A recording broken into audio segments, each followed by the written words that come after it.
تو اس یہودی آدمی کو بلایا گیا، اس سے پوچھا گیا تو اس نے بھی اپنے جرم کا اعتراف کر لیا. تو آپ صلی اللہ علیہ وسلم نے حکم دیا کہ اس کو بھی اسی طرح 2 پتھروں کے بیچ اس کا سر رکھ کر کچل دیا جائے سزا کے طور پر، جس طرح اس نے اس بچی کا کیا ہے.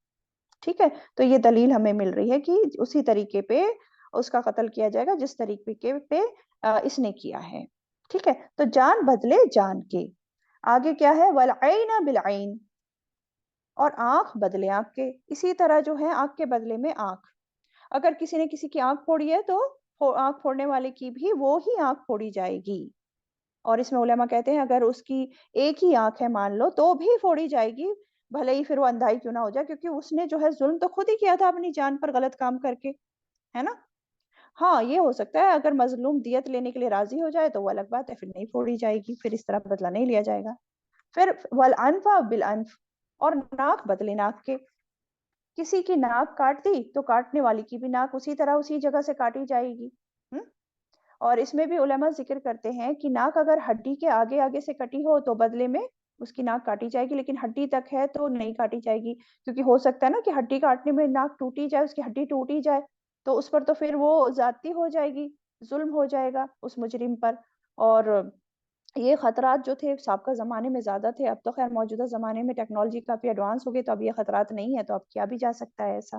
ٹھیک ہے، تو ناک بدلے ناک کے. وَالسِّنَّ بِالسِّنِّ، اور دانت بدلے دانت کے. دانت نہیں، اس سے پہلے ہے وَالْأُذُنَ بِالْأُذُنِ، اور کان بدلے کان کے.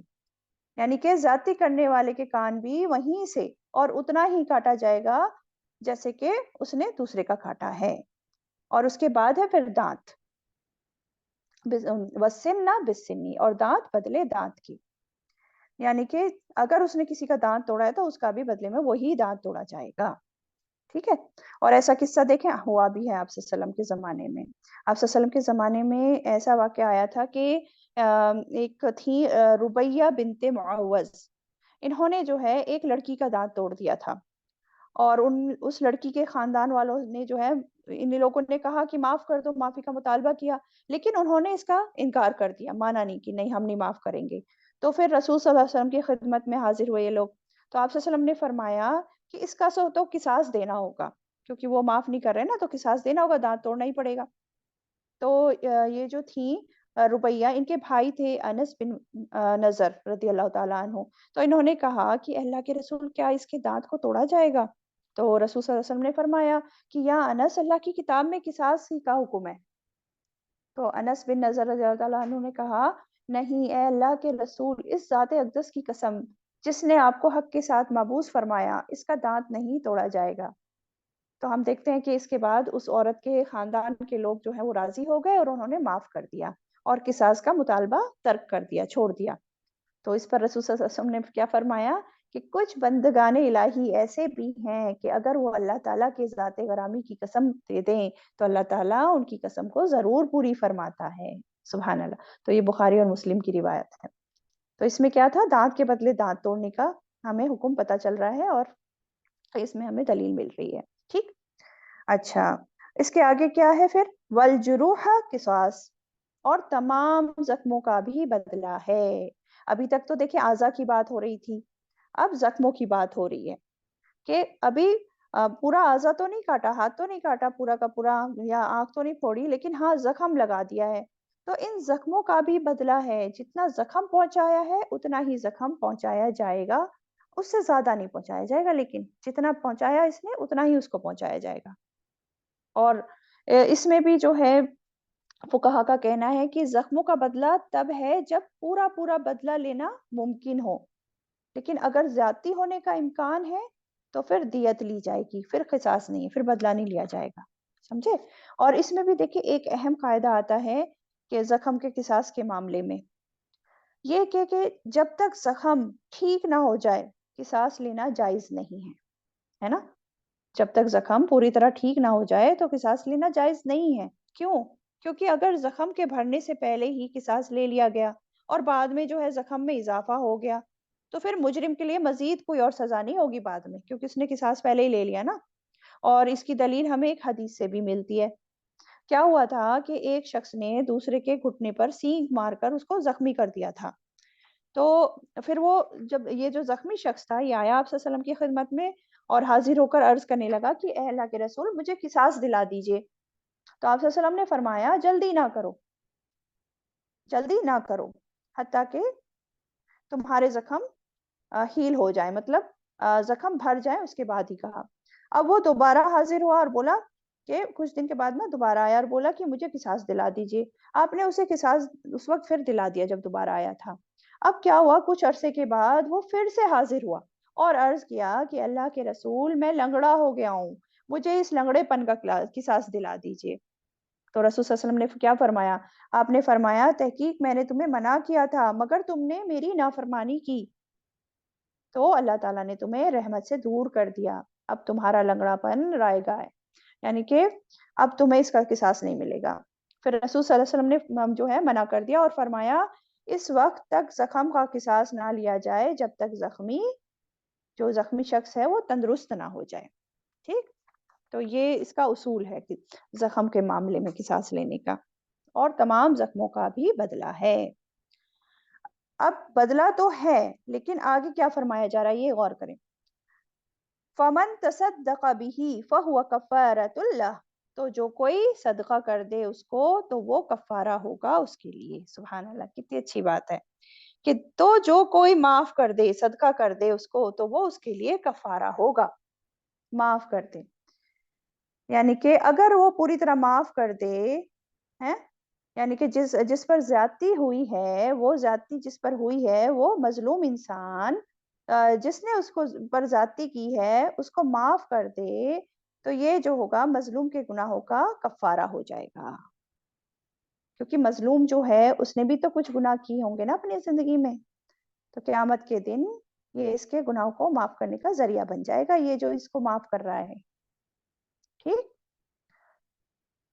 لیکن اس میں بھی نا امپورٹنٹ بات کیا ہے کہ معاف جو ہے اس حالت میں کرنا چاہیے جب اصلاح کے چانسز ہوں، لیکن جہاں اصلاح کی بجائے مزید بگاڑ پیدا ہو، زیادتی کرنے والا اور زیادہ آگے بڑھے اپنے جرم کرنے میں، تو ایسے جو مجرموں کو پھر معاف نہیں کرنا چاہیے بلکہ ان سے پھر بدلہ پورا پورا لینا چاہیے. ٹھیک ہے، چلیں. لیکن کیا فرمایا جا رہا ہے کہ اس میں یہی بہتر ہے کہ تو جو کوئی صدقہ کر دے اس کو تو وہ کفارہ ہوگا اس کے لیے. کفارہ دیکھیں، کفارہ جو ورڈ ہے نا، کفارہ کفر سے نکلا ہے، اور کفر کسے کہتے ہیں؟ چھپانے کو کہتے ہیں. تو کفارہ جو ہے گناہوں کو چھپائے گا قیامت کے دن، گناہوں پر پردہ ڈال دیا جائے گا، گناہ ڈھانپ دیے جائیں گے اس کفارے کے ذریعے، کفارہ ہو جائے گا. اور اس ایک حدیث کا مفہوم ہے جس میں جو روایت کرتے ہیں حضرت عبادہ بن صامت رضی اللہ تعالیٰ عنہ کہ آپ صلی اللہ علیہ وسلم نے بیان فرمایا جس شخص کے جسم پر کوئی زخم لگا دیا جائے، اگر کسی شخص کے جسم پر کوئی زخم لگا دیا جائے پھر وہ اسے معاف کر دے تو جس قدر اس نے معاف کیا ہوگا اسی قدر اللہ تعالیٰ اسے اس کے گناہوں کا کفارہ بنا دے گا. اس کو امام نسائی اور ابن جریر نے روایت کیا ہے. کیا بات سمجھ میں آئی کہ اس کے جسم پر جو ہے کسی نے زخم لگا دیا لیکن اس نے اس کو اس زخم لگانے والے کو معاف کر دیا تو جس قدر اس نے پورا پورا معاف کیا ہو یا جس لیول کا بھی معاف کیا ہو اسی طرح اس کے گناہوں کا یہ کفارہ بن جائے گا، یہ معافی کرنا، معافی دینا دوسرے کو.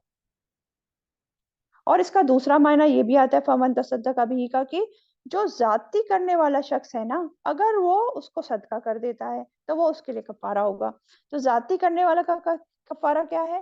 یعنی کہ وہ اپنے آپ کو بدلہ لینے کے لیے مظلوم کے حوالے کر دے، پیش کر دے، تو یہ بھی صدقہ ہے بنسبت اس کے کہ بھاگ جائے پھر لوگ اس کو ڈھونڈتے رہیں اور سب پریشان ہوتے رہیں.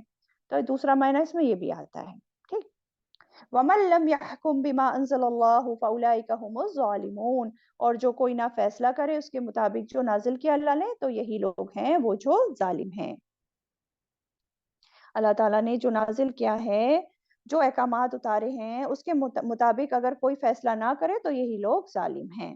کیوں ان کو ظالم کہا؟ کیونکہ یہ دیکھیں پہلے تو سب سے پہلے اپنی جان پر ظلم کر رہے ہیں، یہ بات نہ مان کر، حکموں کو نہ مان کر، اور مظلوم کا حق نہ دے کر مظلوم پر بھی ظلم کر رہے ہیں، تو یہی لوگ ظالم ہیں. ٹھیک، آیت 46 وَقَفَّيْنَا عَلَىٰ آثَارِهِمْ عِيسَى ابْنِ مَرْيَمَ، اور پیچھے بھیجا ہم نے ان کے آثار پر عیسیٰ ابن مریم کو مصدقا لما بین یدیہ من التوراۃ، تصدیق کرنے والا اس کی جو پہلے ہے اس سے، تورات میں سے.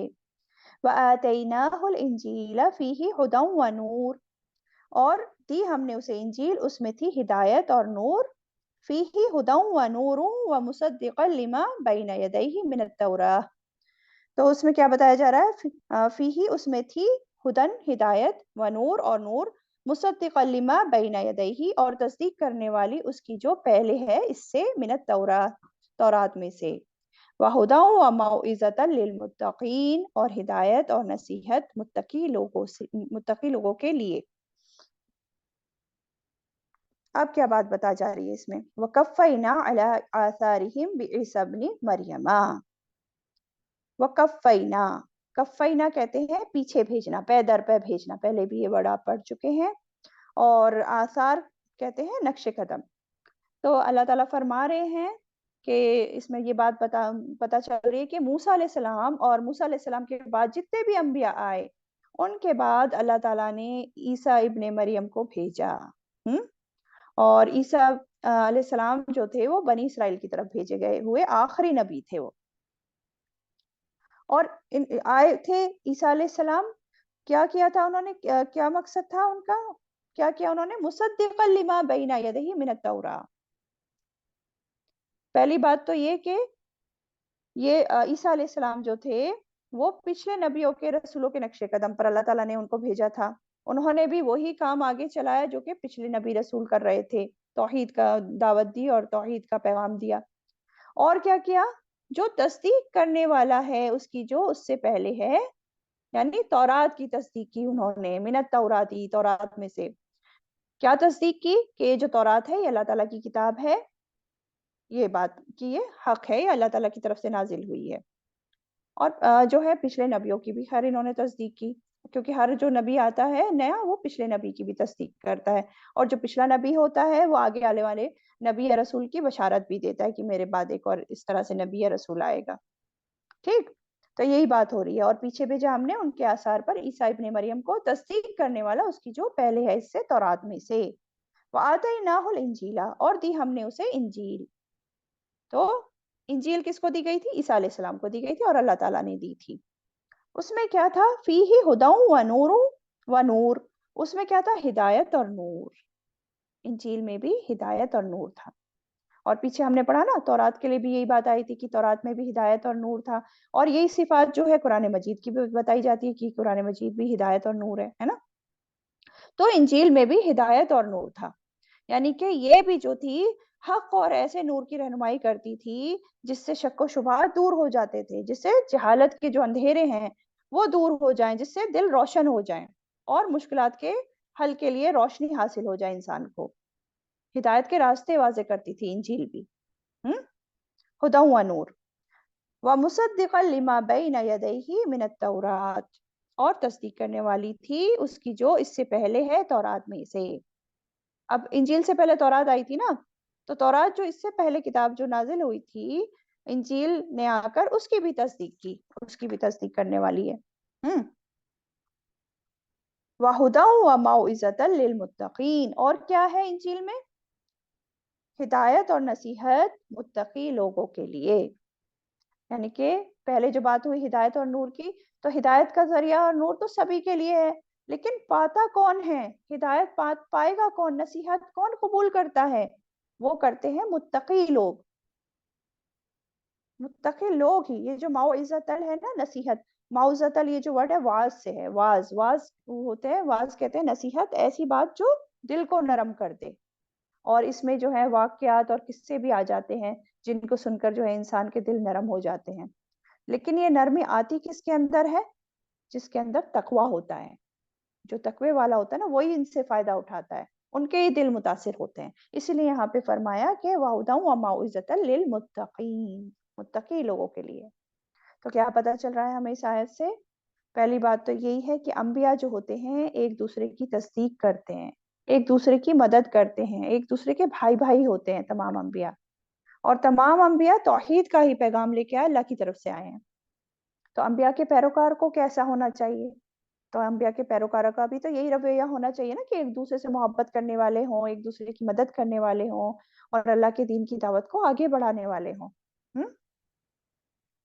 پھر اور کیا معلوم پڑا کہ اللہ کی بھیجی جو ہر کتاب ہوتی ہے وہ بندوں کے لیے سرچشمہ ہدایت ہوتی ہے، وہ ایک نور ہوتی ہے اور زندگی جینے کی صحیح راستوں کو روشن کر دیتی ہے. ٹھیک. اور ایک بہت ہی امپورٹنٹ بات جو پتہ چل رہی ہے وہ یہ کہ تقوی جو ہے نا، تقوی وہ ہر خیر کا علم حاصل کرنے کا، نور حاصل کرنے کا، عمل کا سبب بنتا ہے. تو اس آیت میں تقوی پر بھی ابھارا گیا ہے. اور متقی لوگ ہی جو ہیں اللہ کی کتاب سے ہدایت اور نصیحت حاصل کرتے ہیں. کافر اور کتاب سے منہ پھیرنے والوں کو پھر ہدایت حاصل نہیں ہوتی ہے. یہ ساری چیزیں ہمیں معلوم پڑ رہی ہیں اس سے.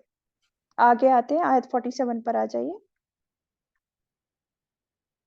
وَلْيَحْكُمْ أَهْلُ الْإِنْجِيلِ بِمَا أَنزَلَ اللَّهُ فِيهِ، اور چاہیے کہ فیصلہ کریں اہل انجیل اس کے مطابق جو انزل اللہ نازل کیا اللہ نے فیہ اس میں.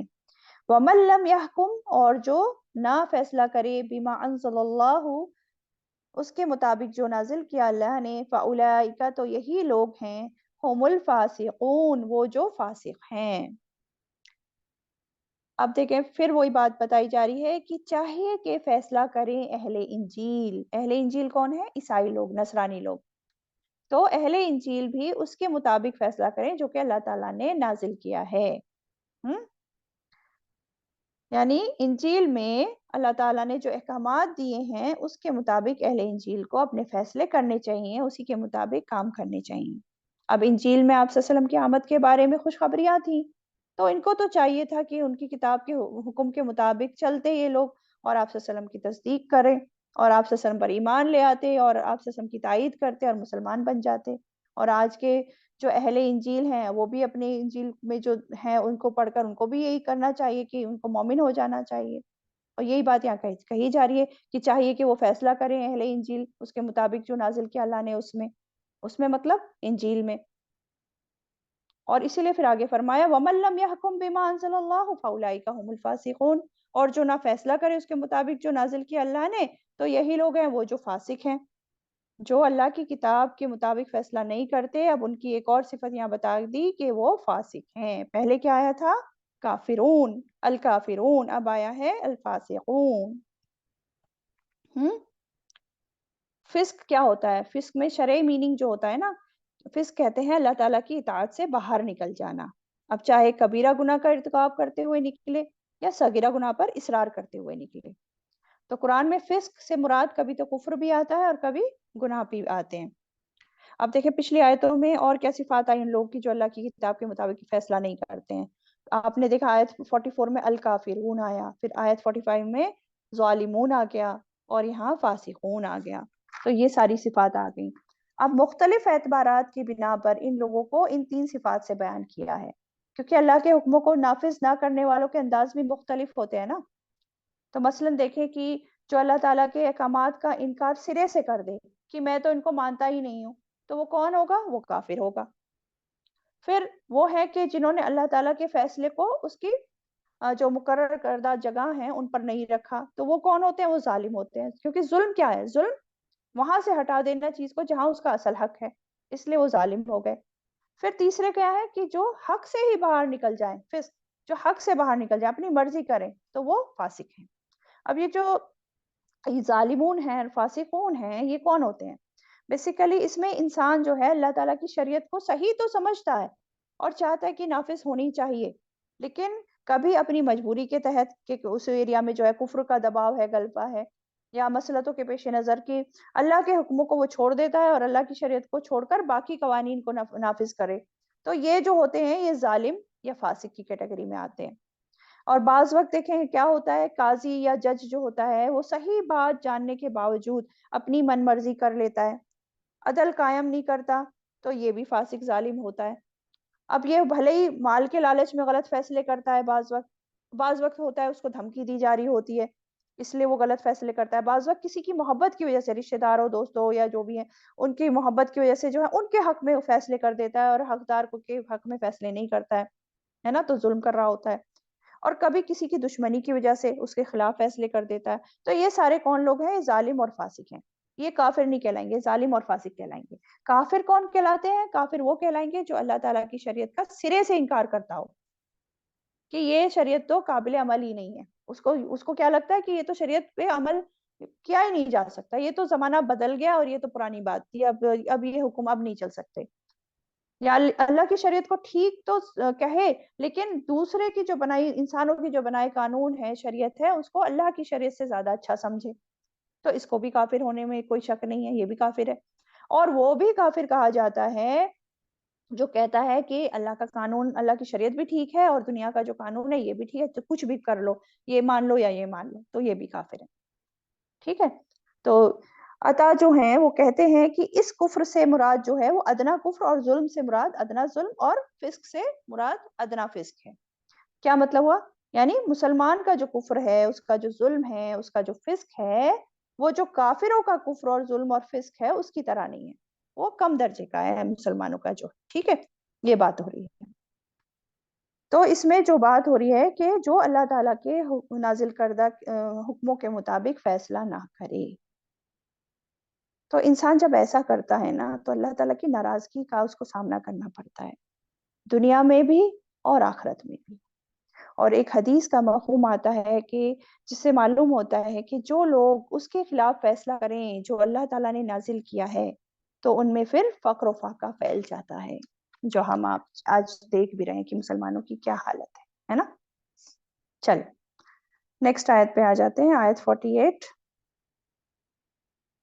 وَأَنزَلْنَا إِلَيْكَ الْكِتَابَ بِالْحَقِّ، اور نازل کی ہم نے طرف آپ کے کتاب ساتھ حق کے، مُصَدِّقًا لِمَا بَيْنَ يَدَيْهِ، تصدیق کرنے والی اس کی جو پہلے ہے اس سے، من الکتابی کتاب میں سے، وَمُحَيْمِنًا عَلَيْهِ، اور نگہبان ہے اس پر، وَمُحَيْمِنًا عَلَيْهِ، اور نگہبان ہے اس پر. فَاحْكُم بَيْنَهُمْ، بس فیصلہ کیجئے درمیان ان کے، بما انزل اللہ، اس کے مطابق جو نازل کیا اللہ تعالیٰ نے، وَلَا تَتَّبِعْ أَهْوَاءَهُمْ، اور نہ آپ پیروی کیجئے ان کی خواہشات کی، عَمَّا جَاءَكَ مِنَ الْحَقِّ، اس سے ہٹ کر جو آگے آپ کے پاس حق میں سے. لِكُلٍّ جَعَلْنَا مِنْكُمْ شِرْعَةً وَمِنْهَاجًا، ہر ایک کے لیے بنایا ہم نے تم میں سے ایک راستہ اور ایک طریقہ. وَلَوْ شَاءَ اللَّهُ لَجَعَلَكُمْ أُمَّةً وَاحِدَةً، اور اگر چاہتا اللہ البتہ وہ بنا دیتا تمہیں امت ایک ہی. وَلَكِنْ، اور لیکن، لِيَبْلُوَكُمْ فِي مَا آتَاكُمْ، لیکن اس لیے کہ وہ آزمائے تمہیں اس میں جو اس نے دیا تمہیں. فَاسْتَبِقُوا الْخَيْرَاتِ، بس سبقت کرو نیکیوں میں. إِلَى اللَّهِ مَرْجِعُكُمْ جَمِيعًا، طرف اللہ ہی کے لوٹنا ہے تمہارا سب کے سب کا. فَيُنَبِّئُكُمْ، پھر وہ بتا دے گا تمہیں، بِمَا كُنْتُمْ فِيهِ تَخْتَلِفُونَ، وہ جو تھے تم جس میں تم اختلاف کرتے. تفسیر دیکھتے ہیں اس کی. فرمایا وَأَنزَلْنَا إِلَيْكَ الْكِتَابَ بِالْحَقِّ، اور نازل کی ہم نے طرف آپ کے کتاب ساتھ حق کے. اب دیکھیں کیا بات ہو رہی تھی پچھلی آیتوں میں، تورات کی بات ہوئی، پھر انجیل کی بات ہوئی ہے نا، اور اب جو بات ہو رہی ہے اب قرآن عظیم کی بات ہو رہی ہے. کیا فرمایا جا رہا ہے؟ اور نازل کی ہم نے طرف آپ کی کتاب ساتھ حق کے. اللہ تعالیٰ نے نازل کی طرف آپ کے، آپ صلی اللہ علیہ وسلم کی طرف ہے نا. کتاب کون سی کتاب؟ قرآن مجید. بالحق کی، ساتھ حق کے، تو حق کے ساتھ نازل کی ہم نے. قرآن مجید کو حق کے ساتھ نازل کیا گیا ہے، اور اللہ تعالیٰ نے نازل کیا ہے، اور رسول اللہ صلی اللہ علیہ وسلم کی طرف نازل کی گئی ہے یہ کتاب. تو اس سے کیا پتہ چل رہا ہے کہ قرآن میں جو کچھ نازل ہوا ہے سب برحق ہے، سب سچ ہے بالکل. اگر کوئی قصہ واقعہ بیان ہوا ہے تو وہ بھی سچائی پر مبنی ہے، اور اگر کوئی حکم دیا گیا ہے تو وہ بھی عدل اور انصاف کے تقاضوں کے ساتھ ہے، بالکل سچ حق ہے وہ بھی. ایون جو قرآن کا نازل ہونا ہے وہ بھی برحق ہے، یہ اللہ تعالیٰ کی طرف سے ہے، اس میں کوئی جو ہے شک و شبہ نہیں، اور آپ صلی اللہ علیہ وسلم تک پہنچانے میں اس میں کوئی رد و بدل نہیں ہوا، اور آپ صلی اللہ علیہ وسلم نے جو لوگوں تک پہنچایا ہے اس میں بھی کسی طرح کی انہوں نے کمی کوتاہی نہیں کی، لہٰذا ہر لحاظ سے یہ حق ہی حق ہے. اسی لیے فرمایا وَأَنزَلْنَا إِلَيْكَ الْكِتَابَ بِالْحَقِّ، اور کیا ہے؟ مُصَدِّقًا لِمَا بَيْنَ يَدَيْهِ مِنَ الْكِتَابِ، تصدیق کرنے والی ہے. کس کی تصدیق کرنے والی ہے؟ اس کی جو پہلے ہے اس سے کتابوں میں سے. اب یہ جو بات آئی ہے نا من الکتابی، الکتاب، الکتاب جو آیا ہے یہ ورڈ بیسیکلی یہ اس میں جنس ہے کتاب کے جنس کے لیے آیا، تمام آسمانی کتابیں مراد ہیں، اس میں ساری چیزیں آ جاتی ہیں، تمام آسمانی کتابیں اس میں آ جاتی ہیں، ٹھیک ہے؟ تو قرآن مجید جو ہے تمام آسمانی کتابوں کی تصدیق کرتا ہے، جو قرآن سے پہلے اتری تھی نا، زبور، تورات، انجیل وغیرہ سب، تو ان سب کی یہ تصدیق کرتا ہے۔ اب تو خیر ان میں تبدیلیاں ہو گئی ہیں نا پرانی کتابوں میں۔ اور کیا کرتا ہے؟ وَمُحَيْمِنًا عَلَيْهِ، اور نگہبان ہے اس پر، محیمنن، قرآن کریم جو ہے باقی پچھلی کتابوں پر محیمن ہے، نگہبان بھی ہے۔ اب یہ اس کے اگر ہم معنی دیکھیں محیمنن کے، تو ابن عباس نے محیمن کا معنی امین بتایا ہے، امین۔ اور امام ابن جریر فرماتے ہیں کہ قرآن مجید تمام سابقہ کتابوں کا امین ہے، یعنی پچھلی کتابوں میں جو حکم یا بات قرآن کے مطابق ہو وہ حق ہے، اور جو قرآن کے مخالف ہو تو وہ باطل ہے، ٹھیک؟ اور محیمنن کے معنی میں کیا آتا ہے؟ اس کے معنی میں آتا ہے کہ یہ حاکم ہے، گواہ ہے، شاہد ہے، قرآن کے لیے ساری باتیں آتی ہیں کہ جو پچھلی کتاب تورات یا انجیل میں بیان ہوا تھا اور قرآن میں بھی وہ بات بیان ہو رہی ہے، تو یہ اس بات کی گواہی ہے کہ جو تورات تھی، انجیل تھی، اس میں جو وہ بات ویسے ہی بیان ہوتی جیسے کہ قرآن مجید میں بیان ہو رہی ہے، تو وہ حق اور سچ تھی، وہ صحیح ہے۔ اور اگر پچھلی کتاب یہ تورات انجیل میں یہود نصارہ نے بگاڑ پیدا کیا، تحریف کر ڈالی، تو قرآن اس کی حقیقت کو بھی واضح کرتا ہے کہ یہ جو حکم ہے اللہ کی طرف سے نازل کردہ نہیں تھا، یہ لوگوں کا بنایا ہوا، گھڑا ہوا ہے۔ تو بگاڑ کا بھی جو ہے یہ بتا دیتی ہے، یہ گواہی دے دیتی ہے کتاب، تو اس لیے کیا بتایا، یہ محیمنن، گواہ ہے، شاہد ہے، نگہبان ہے، اور محافظ بھی ہے۔ محافظ کیسے ہے؟ حفاظت کرتی ہے، انہوں نے جو بدلاؤ کر لیے تھے قرآن نے اس کو پھر آ کے صحیح طریقے سے بیان کر دیا کہ یہ بات ایسے نہیں، ایسے ہے۔ تو قرآن بیسیکلی دیکھیں ایک کسوٹی ہے، معیار ہے تورات اور انجیل کی باتوں کو جانچنے کے لیے، ان کی حقیقت کو پہچاننے کے لیے، یہ ایک کرائیٹیریا ہے۔ تو اس لیے ہمارا معاملہ کیا ہونا چاہیے پچھلی کتابوں کے ساتھ؟ تو ہمارا معاملہ یہ ہونا چاہیے کہ جو بات ان کی جو باتیں ہیں ان کتابوں کی، پچھلی کتابوں کی جو بات قرآن کے مطابق ہیں وہ درست ہیں، تو اس پر تو ایمان لانا چاہیے، اور جو بات قرآن کے خلاف جا رہی ہے تو اس کو تورات اور انجیل کا حصہ نہیں سمجھنا چاہیے، اور جو بات قرآن کے مخالف نہیں ہے تو اس سے روایت کر سکتے ہیں، جیسا کہ حدیث میں بھی آتا ہے نا، حدیث عن بنی اسرائیل ولا حرج، کہ بنی اسرائیل سے روایت کر سکتے ہیں، کوئی حرج نہیں، یعنی کہ اس لیے کچھ تفصیل ان سے ہم کوٹ کر سکتے ہیں، ان چیزوں سے جو قرآن کے مخالف نہیں ہیں وہ باتیں ان کی، ٹھیک ہے؟ لیکن یاد رہنا چاہیے ہمیں کہ اصل کرائیٹیریا میزان کیا ہے، وہ قرآنی ہے، ٹھیک؟ آگے فرمایا فَحْكُمْ بَيْنَهُمْ بِمَا أَنزَلَ اللَّهُ، بس فیصلہ کیجئے درمیان ان کے اس کے مطابق جو نازل کیا اللہ نے۔ آپ صلی اللہ علیہ وسلم کو یہاں خطاب ہے کہ آپ اہل کتاب کے جھگڑوں میں، مسلمانوں کے اختلافات میں، یعنی کہ سبھی لوگوں کے معاملات میں قرآن کے مطابق ہی فیصلہ کریں، جو قرآن وہی شریعت کے مطابق ہو، جو حق بات ہو اسی کے مطابق فیصلہ کریں۔ یہ یہود اور نصارہ کے جو فیصلے جو آپ کر رہے ہیں، آپ ان کے دین کے مطابق نہ کریں، ان کی باتوں کے مطابق یا ان کے فلسفوں کو، یا انہوں نے جو کہہ رکھا ہے، انہوں نے جو قانون بنا رکھے ہیں خود ساختہ، اس کے مطابق نہیں کریں۔ تو یہ آیت آنے سے پہلے جو ہم نے پہلے پڑھا تھا نا، پچھلی جو آیت پڑھی تھی اس میں تھا کہ آپ صلی اللہ علیہ وسلم کو اختیار دیا گیا تھا، چاہے تو وہ اہل کتاب کے معاملات کا فیصلہ کریں، چاہے تو ان سے اعراض کر دیں۔ تو اب جب یہ والی آیت آ گئی تو وہ جو پچھلا حکم تھا وہ منسوخ ہو گیا، ٹھیک ہے؟ میں نے پہلے بھی بتائی تھی یہ بات۔ تو اب جو ہے وہ والا حکم منسوخ ہو گیا، اب یہ والا حکم ہے کہ آپ فیصلہ کریں اور جو اللہ تعالیٰ نے نازل کیا ہے اس کے مطابق فیصلہ کریں۔ اس لیے آگے فرمایا وَلَا تَتَّبِعْ أَهْوَاءَهُمْ، اور نہ آپ پیروی کیجیے ان کی خواہشات کی، اما جاءک من الحق، اس سے ہٹ کر جب آگے آپ کے پاس حق میں سے، آپ ان کی خواہشات کی پیروی نہ کریں، کیونکہ یہ دیکھیں نا یہود کیوں آتے تھے آپ کے پاس فیصلے کروانے؟ وہ آتے تھے نا آپ کے پاس فیصلے کروانے کہ ان کی مرضی کا فیصلہ ہو جائے، لیکن یہاں آپ صلی اللہ علیہ وسلم کو حکم دیا جا رہا ہے کہ آپ ان کی خواہشات کی پیروی نہ کریں، ان کی مرضی کے فیصلے نہ کریں، ان کی کہی ہوئی باتیں، ان کے فلسفے، ان کے اقوال کو نہ دیکھیں، حق جو آ گیا ہے آپ کے پاس اس کو چھوڑ کر جو ہے آپ الگ سے کوئی اور فیصلہ نہ کریں، بلکہ قرآن کے مطابق ہی آپ ان کا فیصلہ کریں، ٹھیک؟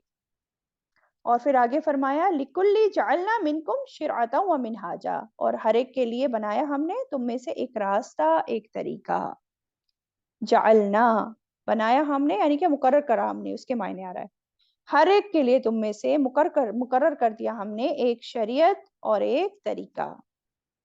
اب دیکھیں، دین کی جو بنیادی چیزیں ہوتی ہیں نا، جو قاعدے کلیہ ہوتے ہیں، وہ تو سبھی انبیاء کے لیے ایک ہی جیسے رہے، ہر امت میں ان میں کوئی اختلاف نہیں رہا۔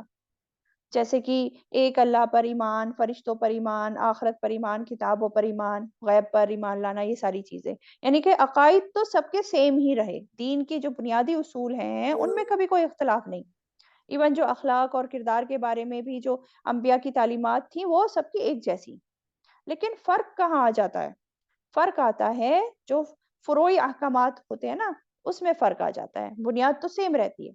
اب جیسے کہ ہر شریعت میں نماز ہے، روزہ ہے، اس میں فرق آ گیا، پچھلی شریعت میں کچھ اور طریقے سے، کچھ اور وقت پر کچھ اور طریقہ بتایا تھا، کچھ جیسے نماز کو ہی لے لیں کہ ڈفرینٹ شریعت میں جو ہے ڈفرینٹ ڈفرینٹ بتایا گیا لوگوں کو کہ کتنی تعداد پڑھنی ہے، کب پڑھنی ہے، کتنی رکعتیں پڑھنی ہے نا؟ اور یہ بھی ہوتا تھا تو وہ بھی اللہ تعالیٰ کی حکمت پر مبنی ہوتا تھا، یہ جو اختلافات ہوتے تھے۔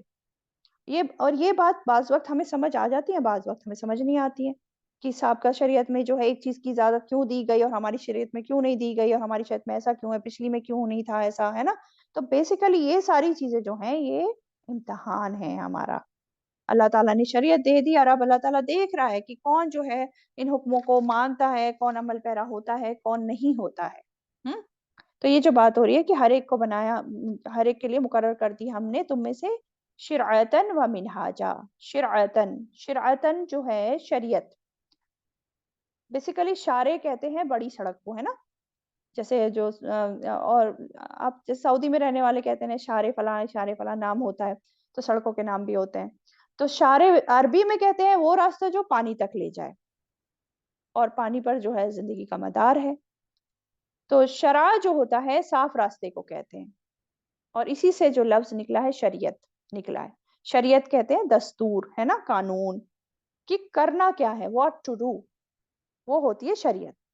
اور منہاج کیا ہے؟ دو ورڈ آئے نا، شرعتن و منہاجا۔ تو منہاج منہج سے ہے، منہج کہتے ہیں روشن راستہ، واضح راستہ۔ بیسیکلی منہاج ہو گیا میتھڈولوجی، ہاؤ ٹو ڈو، کیسے کرنا ہے کوئی کام۔ اور شریعت کیا ہے؟ شرع کیا ہے؟ شرع ہے دستور، قانون دے دیا اللہ تعالیٰ نے، وہ قانون، اور منہاج اس کو کرنے کا طریقہ۔ تو ہر ایک کو اللہ تعالیٰ نے قانون، دستور، شریعت بھی دے دیا، اور ساتھ میں واضح راستہ بھی دکھا دیا کہ کیسے چلنا ہے، کیسے کرنا ہے، اللہ تعالیٰ کی رضا تک پہنچنے کے لیے ان احکامات کو کیسے پورا کرنا ہے۔ اور ابن عباس رضی اللہ تعالیٰ عنہ کے مطابق شرع سے مراد قرآن ہے اور منہاج سے مراد سننا۔ تو ہر امت کے لیے ایسے شرعی احکام تھے جو ان کی حالت، ان کے مقام اور ان کے زمانے کے مناسب تھے، اور منہاج وہ راستہ تھا جس پر وہ امت چلتی تھی۔ اور لیکن اب آپ صلی اللہ علیہ وسلم کی شریعت ہر امت کے لیے، ہر زمانے کے لیے فائنل ہے اب تو، یہ ٹھیک ہے۔ اور اللہ تعالیٰ آگے فرما رہے ہیں وَلَوْ شَاءَ اللَّهُ لَجَعَلَكُمْ أُمَّةً وَاحِدَةً، اور اگر چاہتا اللہ البتہ وہ بنا دیتا تمہیں امت ایک ہی، یعنی کہ پچھلی جتنے تمام امتیں گزری ہیں اور اب مسلمان انکلوڈنگ، اللہ تعالیٰ سب کو ایک ہی شریعت دیتا، ایک ہی طریقے پر رکھتا سب کو۔ پہلا جو دن تھا جب آدم علیہ السلام کو دنیا میں بھیجا گیا تھا، تو آدم علیہ السلام کو سے لے کر اب تک جتنے بھی پیغمبر آئے، رسول آئے، اور آپ صلی اللہ علیہ وسلم تک پہلے دن سے ہی قرآن دے دیا جاتا اور اس میں کوئی تبدیلی نہ کی جاتی۔ اللہ تعالیٰ تو ایسا کر سکتا تھا، لیکن اللہ تعالیٰ نے ایسا نہیں کیا، بلکہ ہم دیکھتے ہیں کہ جب قرآن نازل ہو رہا تھا تو وقت اور موقع کے مطابق جب قرآن نازل ہو رہا تھا اس میں بھی کچھ نہ کچھ حکم اللہ تعالیٰ نے منسوخ کیے، اس کے موقع کے حساب سے اور وقت کے حساب سے، ضرورت کے حساب سے، ہے نا؟ تو اللہ تعالیٰ کے لیے تو خیر کچھ مشکل نہیں تھا، وہ ایسا کر سکتا تھا کہ سب کو ایک ہی امت بنا دیتا۔ اور ایک ہی امت بنانے کا دوسرا مطلب یہ بھی ہے کہ تمام لوگوں کو ہی ایمان اور ہدایت دے دیتا، سب مومن ہی ہوتے، کوئی بھی اللہ کے دین کا منکر نہیں ہوتا، سب نیکی تقوی ایمان توحید پر ہوتے، ایک ہی امت ہوتے۔ لیکن اللہ تعالیٰ نے ایسا نہیں کیا، اس کا کچھ مقصد ہے۔ کیا مقصد ہے؟ کیوں نہیں کیا اللہ تعالیٰ نے ایسا؟ کیونکہ آگے فرمایا وَلَكِنْ لِيَبْلُوَكُمْ فِي مَا آتَاكُمْ، اور لیکن اس لیے کہ وہ آزمائے تمہیں اس میں جو اس نے دیا تمہیں۔ یہ تھا مقصد، لوگوں کا امتحان لینا کہ کرتے کیا ہیں، جو شریعت دی ہے اس کے جو احکامات دیے ہیں، بھلے ہی وہ مشکل ہے یا آسان ہے، بھلے ہی آپ کو سمجھ آ رہے ہیں، اس کی ریزن سمجھ آ رہی ہے یا نہیں آ رہی ہے، بھلا مانتا کون ہے؟ کون مان لیتا ہے، کون سمعنا وطاعنا کرتا ہے، یا کون اعتراض کرتا ہے اور بحث مباحثے میں پڑ جاتا ہے ایسا کیوں ہے، ایسا کیوں ہے؟ تو یہ تھا مقصد، وَلَكِنْ لِيَبْلُوَكُمْ فِي مَا آتَاكُمْ۔ اب کرنے کے کام کیا ہیں؟ فَاسْتَبِقُوا الْخَيْرَاتِ، بس سبقت کرو نیکیوں میں، فَاسْتَبِقُوا الْخَيْرَاتِ، یہ ہیں کرنے کے کام کہ اللہ تعالیٰ کی اطاعت کرنے میں، شریعت کی اتباع کرنے میں آگے نکلو ایک دوسرے سے۔ یہ جو آپس میں بحث مباحثے کرتے ہو، اعتراضات کرتے ہو اللہ تعالیٰ کی باتوں پر، شریعت پر، تو یہ سب نہ کرو، اپنی رائے اور یہ سب نہ دو، اپنے فلسفوں میں مت پڑے رہو، بلکہ ایک دوسرے سے نیکیوں میں آگے بڑھو، اس میدان میں ایک دوسرے سے کمپٹیشن کرو تم، یہ ہے کرنے کے کام۔ اِلَى اللَّهِ مَرْجِعُكُمْ جَمِيعًا، طرف اللہ ہی کے لوٹنا ہے تمہارا سب کے سب کا، فَيُنَبِّئُكُمْ بِمَا كُنْتُمْ فِيهِ تَخْتَلِفُونَ، پھر وہ بتا دے گا تمہیں وہ جو تھے تم جس میں تم اختلاف کرتے۔ اب یہ بات یاد رہے، تم جو اختلاف کر رہے ہو دنیا میں، ان اختلافات جو کر رہے ہو ان کا کوئی حل دنیا میں نہیں ہے، اس کا فیصلہ دنیا میں ہو ہی نہیں سکتا، اختلاف زمانے میں ہوتے آئے ہیں، ہو رہے ہیں، ہوتے رہیں گے، اس کا فیصلہ تو آخرت میں ہی ہونا ہے، اللہ تعالیٰ ہی کرے گا جب انسان لوٹ کر جائے گا، اور ہر انسان کو لوٹ کر جانا ہے۔ اِلَى اللَّهِ مَرْجِعُكُمْ جَمِيعًا، طرف اللہ ہی کے لوٹنا ہے تمہارا سب کے سب کا، یہ یاد رہنا چاہیے۔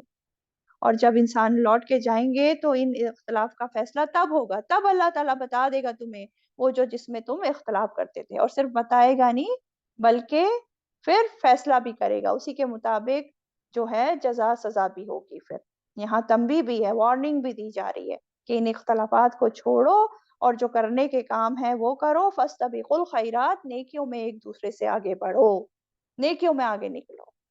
ٹھیک، چلیں آج یہیں تک رکھتے ہیں، وآخر دعوانا وان الحمد للہ رب العالمین۔